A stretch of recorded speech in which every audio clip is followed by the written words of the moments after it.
tous. Merci.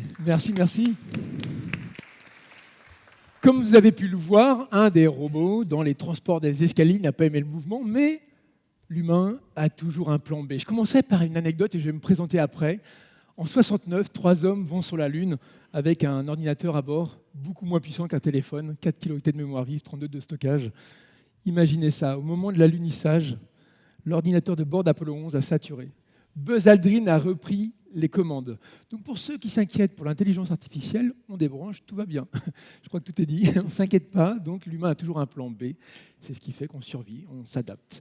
Donc je m'appelle Samuel Gollet, je suis conférencier et entrepreneur, passionné par l'innovation et la collaboration en entreprise. J'ai créé un média technologique qui s'appelle IT Social, sur les nouvelles technologies et l'innovation, et je travaille dans 2 labs innovation. Le lab innovation de Capgemini depuis 7 ans, où on explore la technologie, on la pousse jusqu'à la limite. Vous allez voir 2 démos avec ça. Et j'ai créé mon propre lab innovation à Paris, le Magic Lab, pour préparer les dirigeants au futur. Et enfin, je suis conférencier. J'interviens conférencier international hier à Limoges, dans 1 mois à Bangalore en Inde. C'est les grands écarts du métier.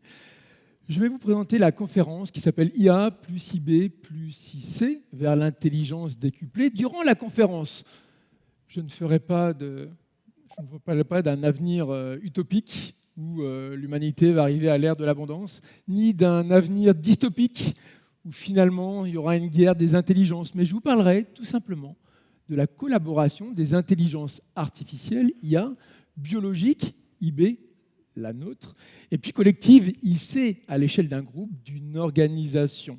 Je vais commencer avec une question très simple pour nous tous. À votre avis, pourquoi dans la vie, il est si difficile de convaincre l'autre, alors qu'un magicien, lui, est capable de faire passer des messages qui n'existent pas? Est-ce que vous avez une idée ? Comment le magicien est capable de créer des messages qui n'existent pas? Intéressant comme question. Eh bien, la réponse est simple. Le message du magicien n'existant pas, faire disparaître un objet, c'est totalement impossible. Le magicien, lui, n'a d'autre choix que de faire disparaître l'objet dans le regard de l'autre. Il est là. Eh bien, cette capacité à communiquer un message à l'autre est la plus grande qualité de l'intelligence collective qui est essentielle à la réussite des entreprises. D'ailleurs, le MIT a montré que le quotient intellectuel d'un groupe ne dépend pas de la somme des quotients individuels des membres qui le composent, mais bien de la qualité des communications et de la fluidité des interactions sociales dans le groupe. À cette difficulté majeure de réussir la collaboration humaine s'ajoute une nouvelle difficulté, la collaboration avec l'intelligence artificielle. Et finalement, nous faisons face aux mêmes craintes, la peur, la réduction de nos rôles, voire tout simplement la peur d'être remplacés. Alors, pour voir où l'on va dans la collaboration entre l'homme et la machine, je vous propose de regarder d'où l'on vient. Été 1943. Sous la direction de Turing, les Alliés déchiffrent à nouveau les communications cryptées des sous-marins allemands. Avec 159 milliards de combinaisons possibles, les Allemands pensaient qu'Enigma était impossible à déchiffrer. Pour l'homme, ils ne se doutaient pas qu'une étrange machine allait réaliser cet exploit, sauver 14 millions de vies et écourter la guerre de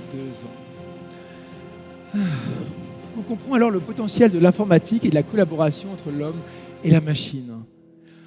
Emportés par la course à l'innovation et la conquête spatiale, 3 hommes vont alors confier leur vie à une machine pour réaliser notre plus grand rêve.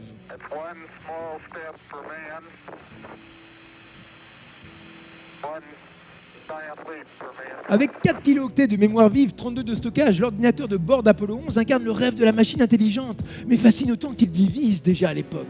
Une machine peut-elle mieux piloter qu'un humain? Le cauchemar de la machine qui échappe à l'homme et se retourne contre lui hantait déjà les esprits à l'époque. Open the pod bay doors, Hal. I'm sorry, Dave. I'm afraid I can't do that. Si Kubrick explore la singularité en 68, IB M, une lettre de plus, la rend crédible 30 ans plus tard, et c'est Deep Blues pour Kasparov. L'intelligence biologique battue par l'intelligence artificielle. Aujourd'hui, l'IA nous surpasse dans de nombreux domaines. Par exemple, dans la santé, vous le savez, l'IA réalise de meilleurs diagnostics, parfois, pas tout le temps, que nos médecins. Que deviennent ceux qui nous soignent? Dans l'art, l'intelligence artificielle peint, compose, écrit. Que deviennent ceux qui nous inspirent? En droit, l'intelligence artificielle va être avocat en analyse juridique en 26 secondes. Que deviennent ceux qui nous défendent? Dans l'agriculture, l'IA conduit nos tracteurs, anticipe nos cultures. Que deviennent ceux qui nous nourrissent? L'humanité a mis des millions d'années à acquérir des capacités ordinaires que l'intelligence artificielle acquiert aujourd'hui à une vitesse extraordinaire. Pointe alors une question existentielle et inéluctable. Que devient l'humanité face à l'éveil de l'intelligence artificielle? Bonjour les amis. Oui, donc je disais, face... À l'heure du digital, je vais présenter la suite du programme. Nao, en tant qu'expert en innovation technologique, c'est à moi de présenter. Tu peux pas me remplacer. Pourtant, je te recommande déjà tes prochaines séries Netflix et je t'indique le meilleur chemin. Oui, c'est vrai, tu m'aides dans beaucoup de tâches techniques et répétitives, mais là c'est différent. Il s'agit de partager une idée, de donner envie. Et bien pour ça, il faut des qualités humaines, pas artificielles. Mais si tu veux, on présente ensemble. Avec plaisir, mais les deux du fond me regardent bizarrement. Ah bon? C'est qui? Finalement, ils ont peut-être peur d'être remplacés par une intelligence artificielle, tout simplement. Cela n'est pas rationnel. Pourquoi cette peur? Pas rationnel. Ça, c'est le propre de l'humain. Je ne sais pas si vous êtes d'accord avec ça, mais l'humain n'est absolument pas rationnel. À défaut de savoir quelque chose, on se met à croire. On a horreur du vide. Et les croyances sur la vie dure. En France, une étude Ipsos de 2016 montrait qu'il y avait 8% de platistes, de gens qui croient que la Terre est plate. Véridique. Ouais. Oui, c'est vrai, j'avoue. Eh bien, finalement, avec l'IA, c'est un peu la même chose. À défaut de savoir la limite, eh bien, on se met à croire. Et dans la croyance, on réveille à la fois notre plus vieux fantasme, créer la vie. Ah, bonjour, je suis C3PO, relation humain-cyborg. Qu'y a-t-il pour votre service? Voilà, créer la vie, ça c'est, on imagine, pouvoir créer une conscience artificielle, alors qu'on en est aussi loin que la conscience de bois avec Pinocchio ou la conscience biologique avec Frankenstein. Mais on a ça en tête, l'homo deus. Et puis, on réveille à la fois notre plus vieille peur, 1984, un film qui a marqué nos esprits avec un robot pas sympa. Vous le connaissez? Comment son nom? Terminator, effectivement, Terminator, c'est ce qu'on appellerait une ASI, Artificial Super Intelligence, le stade après l'AGI dont on parle en ce moment. Et ce qui nous fait peur avec l'ASI, si cognitivement on est dépassé, c'est qu'elle se comporte comme nous on se comporte avec les animaux. Quand on construit une autoroute de la forêt, on ne demande pas toujours si ça les embête de passer par leur habitat. Mais bon, encore faudrait-il déléguer la décision. On l'a vu, Buzz Aldrin, au moment de l'alunissage, a pris les commandes. Toujours garder l'humain dans la boucle. Et puis vraiment la dernière raison, je pense, qui nous fait peur aujourd'hui, qui nous préoccupe le plus, c'est que l'intelligence artificielle évolue tellement vite qu'on ne la distingue parfois plus de la magie. Je ne sais pas si vous êtes d'accord avec ça. Arthur C. Clarke, d'ailleurs, disait il y a 50 ans, toute technologie suffisamment avancée est indiscernable de la magie. Eh bien, cette frontière entre technologie et magie est-elle toujours visible pour vous ou devenue invisible? Faisons une expérience. J'ai besoin d'une personne parmi ici qui veut bien jouer le jeu et regarder Nao, pardon. Quelqu'un peut regarder le robot? Qui veut bien lever la main pour faire une démo parmi vous? Il est en face. Oui, il y a une madame là, Qui? juste en face de vous. Madame, pardon, je ne vous ai pas vu. Ouais. Madame, est-ce que vous pouvez vous lever? Ne bougez pas. Écoutez bien la démonstration. Pense à un chiffre entre 0 et 9. Pensez à un chiffre entre 0 et 9 sans le dire. Vous l'avez en tête? Regarde-moi dans les yeux. 0, 1, 2, 3, 4, 5, 6, 7, 8, 9. Nao, tu peux écrire le chiffre? J'ai trouvé ton chiffre. Facile cette fois-ci. Alors, pour info, il ne s'est pas encore reposé le stylo. Quel était le chiffre que vous aviez en tête? 2. Alors, souvent, c'est véridique, les gens me disent 7. Vous avez dit 2? Ah bah, vous avez fait un 2. Ouais. Ah bah, vous avez fait un 2.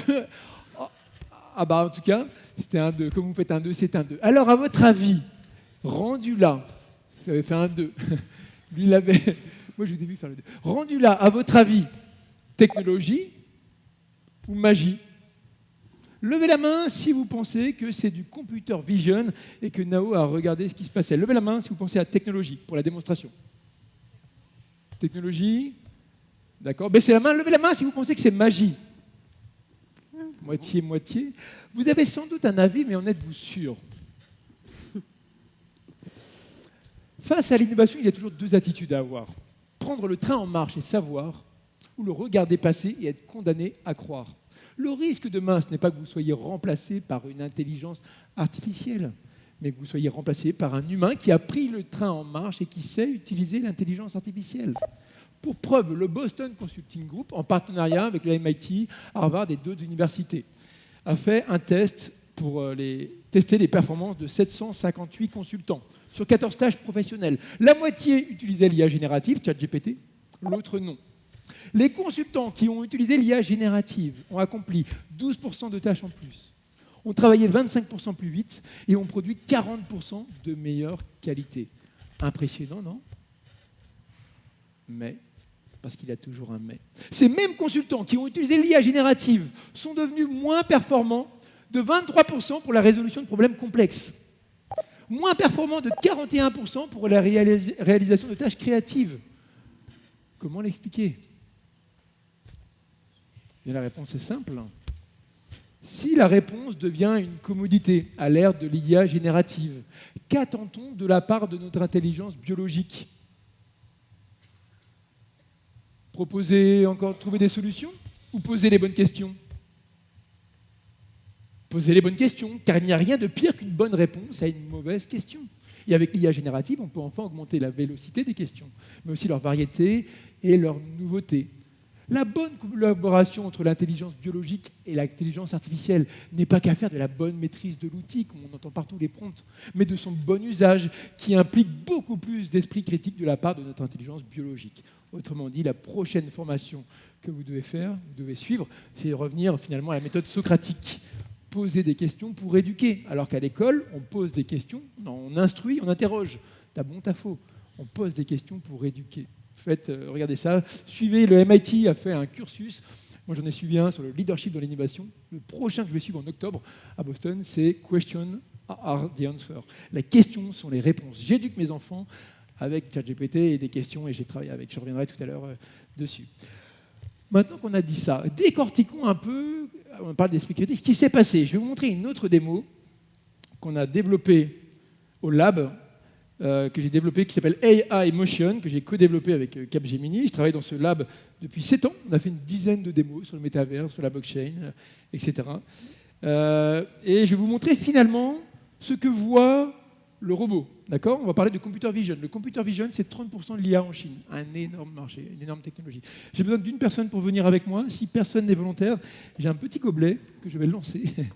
Celui qui va l'attraper, pour ne pas voir qu'il y a de complices, je vais le lancer gentiment, ça reste un petit gobelet.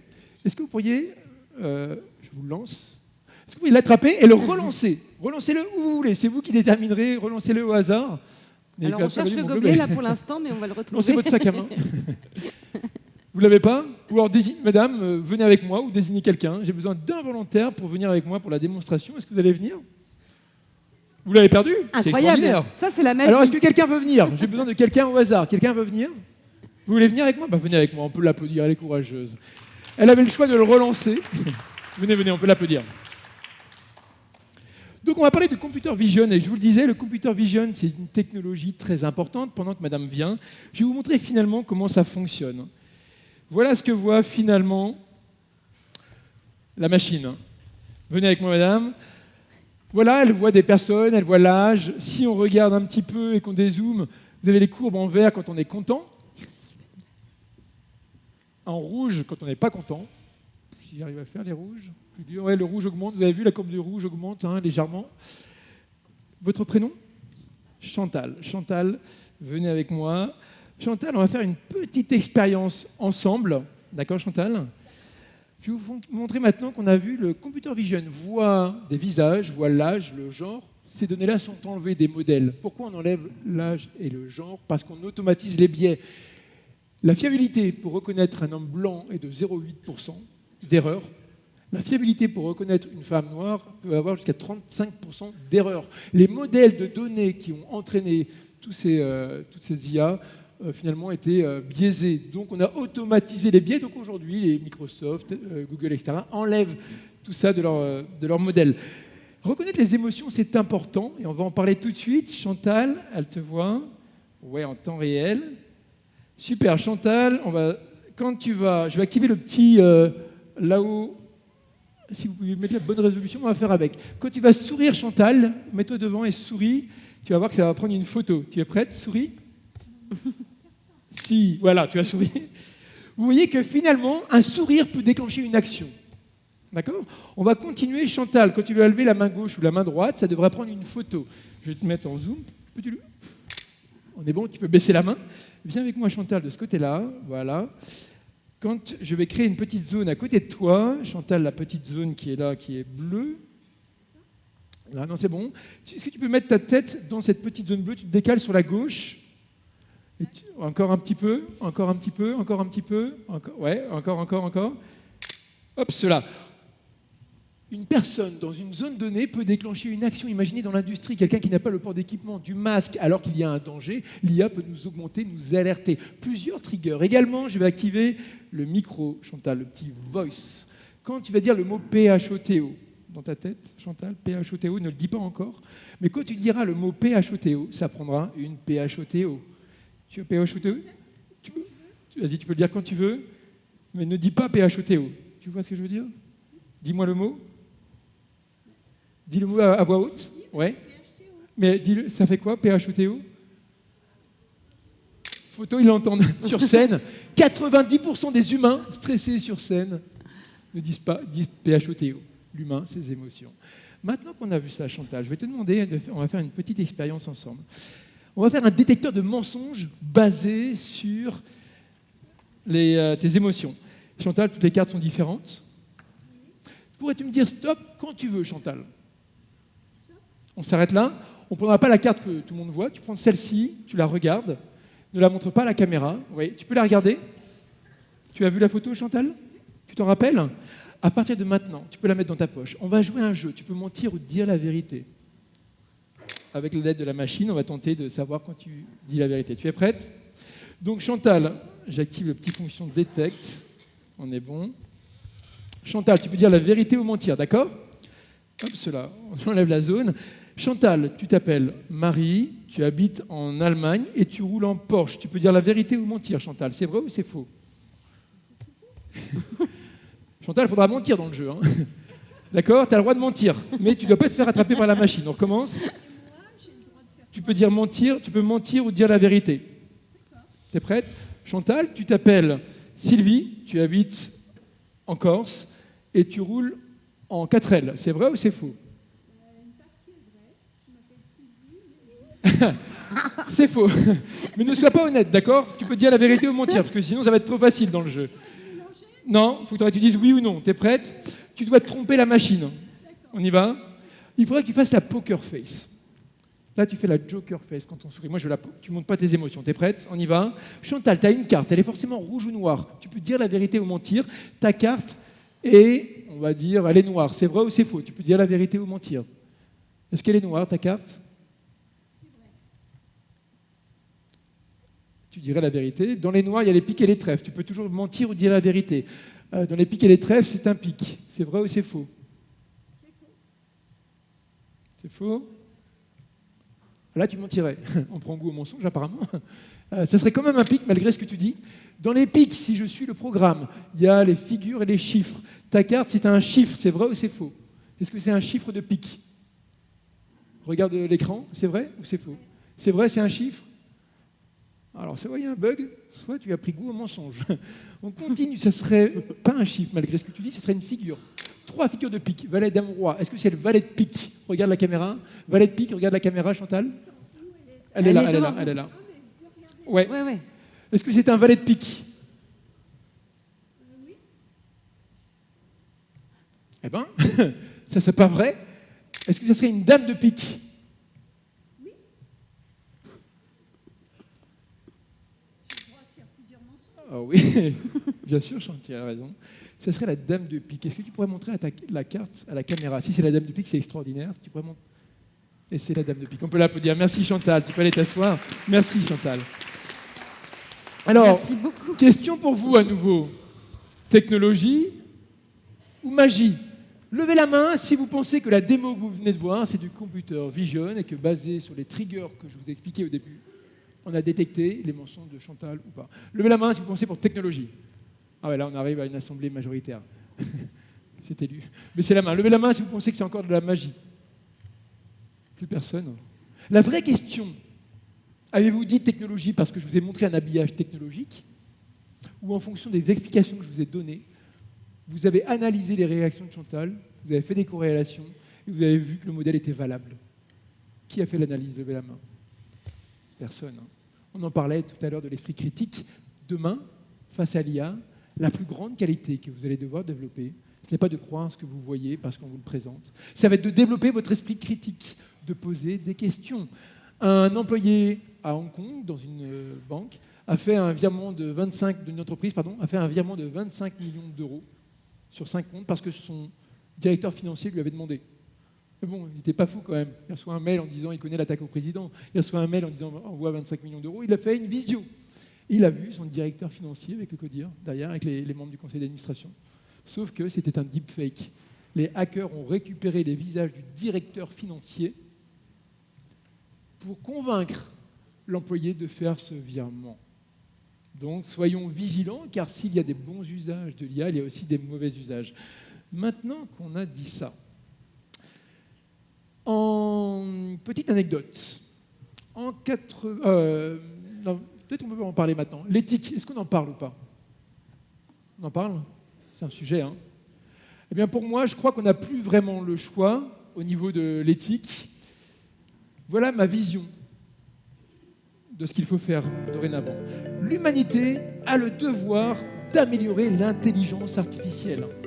Les visionnaires l'ont bien compris. Pourquoi prendre du recul? Il faut toujours déployer une innovation avant même de penser aux conséquences. C'est le secret de l'évolution. La rentabilité économique étant notre moteur, elle prévaut sur l'éthique. C'est une question de bon sens. On est d'accord avec ça? Non? Est-ce que pourtant, ce n'est pas ce qui est en train de se passer aujourd'hui? Quand on voit Sam Altman, qui le 30 novembre 2022 a mis en ligne ChatGPT, est-ce qu'il s'est posé des questions sur le droit d'auteur, la propriété des données, sur la transparence? Son conseil d'administration n'était même pas au courant qu'il mettait en ligne ChatGPT. Ils l'ont appris par le tweet, comme tout le monde. C'est dingue. Hein? L'année d'après, ils ont essayé de le débooter pour arriver aux valeurs d'OpenAI, qui était à but non lucratif, qui est devenu à but partiellement lucratif, limité, et puis aujourd'hui complètement débridé. Mais bon, Microsoft, qui avait mis une première fois 1 milliard, puis 10 milliards, et encore 3 milliards au pot, a réussi à faire revenir Sam Altman dans le conseil d'administration. Puis on voit aujourd'hui une vision de Stargate complètement débridée. Le plan aux États-Unis, Stargate, Trump, 2 mesures qu'il prend en arrivant. 1, on annule le décret de Biden sur la transparence de l'IA. 2, on sort des accords de Paris. Tout chousse, on met 10 data centers au Texas, on met 100 milliards la première année, il faut encore trouver les fonds, 500 milliards en tout. Un usage complètement débridé. C'est vrai qu'aujourd'hui, il faudrait qu'on commence. Moi, j'apprécie beaucoup l'Europe. Je vois tout le monde qui dit, mais en Europe, pendant qu'on régule, ce n'est pas la régulation qui nous retarde. Grâce à l'Europe, je suis vraiment heureux d'être européen dans ce monde entier, dans ce monde-là aussi complexe. Avec Internet, il y avait l'Internet qu'on aurait pu imaginer à l'époque et l'Internet qu'on a aujourd'hui.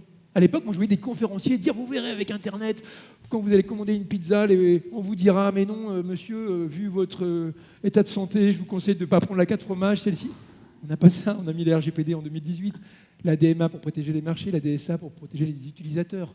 L'Internet qu'on aurait pu avoir est celui qu'on a. Et c'est pareil aujourd'hui avec l'intelligence artificielle. L'intelligence artificielle qu'on pourrait avoir dans les films ou les conférenciers qui vous feront peur en parlant de guerre, en parlant d'abondance, ou finalement celle qu'on est en train de construire, celle qu'on veut vraiment avoir. Petite anecdote aussi, en 97, Kasparov battu aux échecs face à Deep Blue.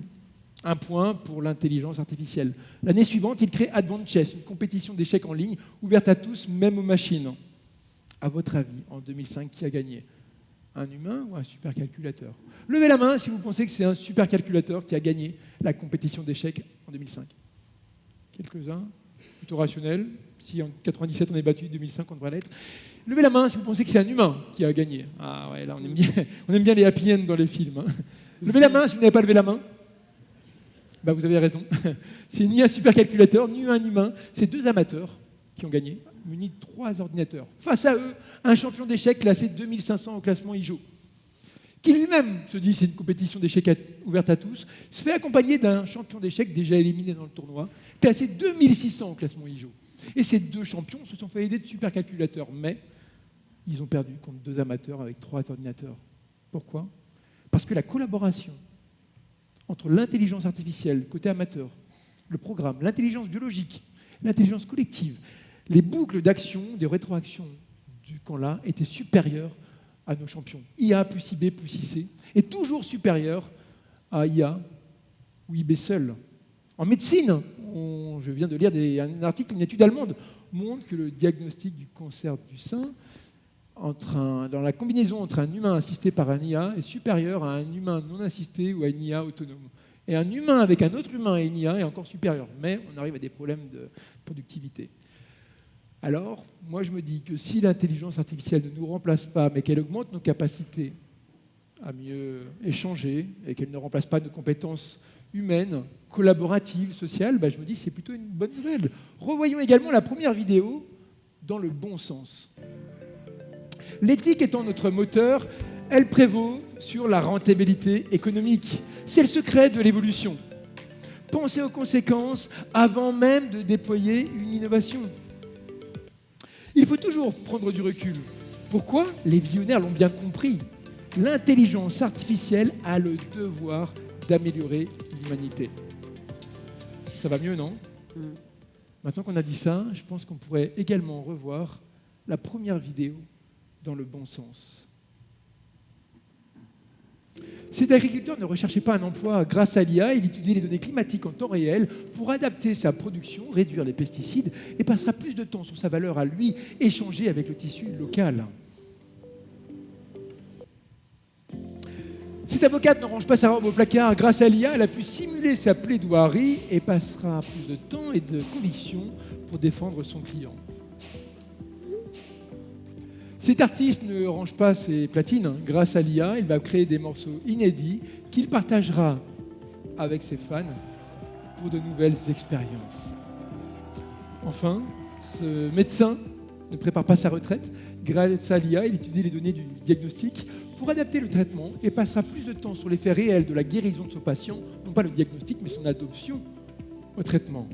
Autrement dit, l'intelligence artificielle ne nous remplace pas, elle augmente nos capacités à mieux anticiper des événements, booster notre analyse, créer de nouvelles expériences, diagnostiquer des anomalies.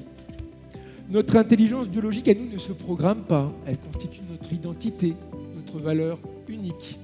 2/3 des emplois en 2050 n'existent pas encore et ne feront pas appel à des qualités techniques, mais à vos qualités individuelles, soft skills.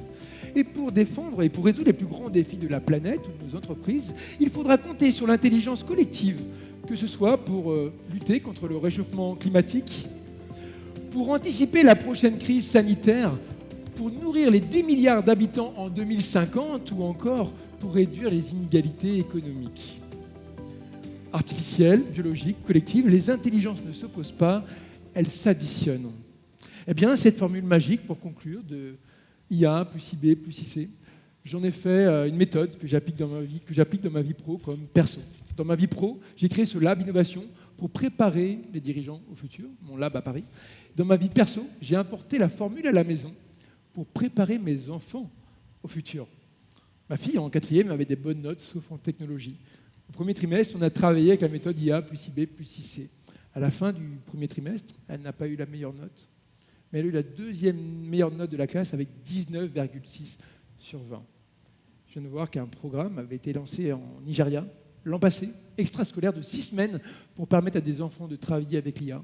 Les enfants qui ont suivi le programme avec Copilote ont acquis en 6 semaines l'équivalent de 2 ans d'apprentissage dans des matières comme l'anglais ou l'IA, etc. Donc IA plus IB plus IC. Cette formule, elle n'est pas réservée du tout aux grands esprits, mais elle est accessible à tous ceux ouverts d'esprit qui veulent prendre le train en marche et se préparer pour devenir irremplaçables. Je vous remercie. Merci beaucoup Samuel, merci infiniment.